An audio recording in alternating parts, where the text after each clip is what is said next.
background checks working for the TSA. Yes, ma'am. Now that we're under the Department of Homeland Security. So, this is good news though, that says there's no felony convictions. That's correct. No misdemeanor charges even. No, ma'am. It's good. It's very, very good. Very good. Be surprised what we see coming through here. I must ask you about this. It says here that you have a nickname. Could you tell me a little about that? Well, sure. My friends call me Dick. But of course, for work, my... Now, how exactly did you come by this nickname? Well, nothing, really. There were a lot of Richards in my class. There was, of course, Richard, and then Rich, Rick, Rico Suave. By the time it got to me, there weren't any other Dicks. I was the only one. Not very flattering nickname, though, is it? I suppose not. You suppose? I'm sorry, sir. You have to understand. This is not the kind of job for that kind of indecisive nature. I mean, people say that TSA stands for thousands standing around. We can't have that going on. You've got to realize you could be asked to judge potential threats in a moment's notice. Yes, ma'am. So we have to have some assurances about your discernment. Of course. Right. This really leads us to the more sensitive part of the interview, actually.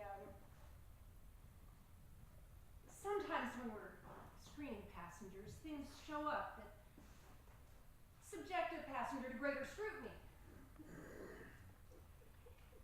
In short, they have to be patted down like prom dates in a shaggin' wagon.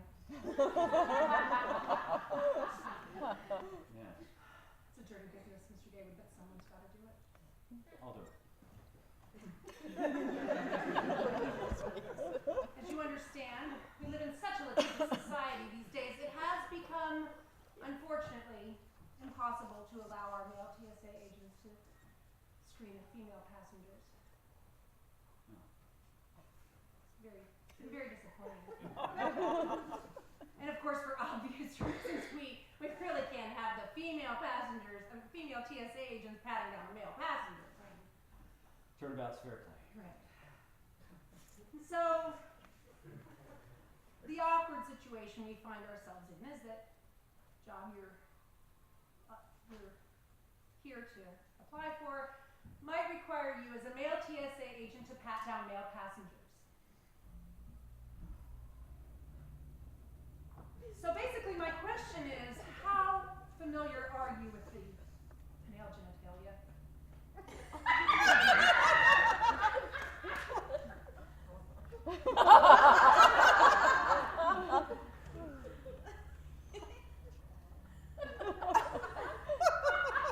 I'm pretty familiar with it. Okay, so would you say then that if called upon, you would be comfortable handling the male genitalia in a sufficient fashion to ensure the safety of the passengers? That's what it takes to keep the passengers safe? Yes, ma'am. Very, very pleased to hear that. But no racial profiling.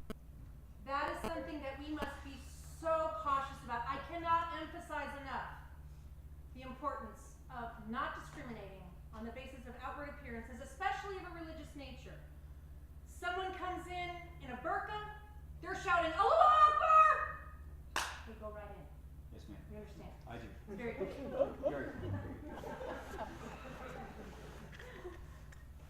If what I have to do to protect freedom is grope, fondle, violate, in some cases provide sexual fetish pleasure, to protect the rights of Americans, I'm up for that task. Dick Game, when you're a great American, you're hired.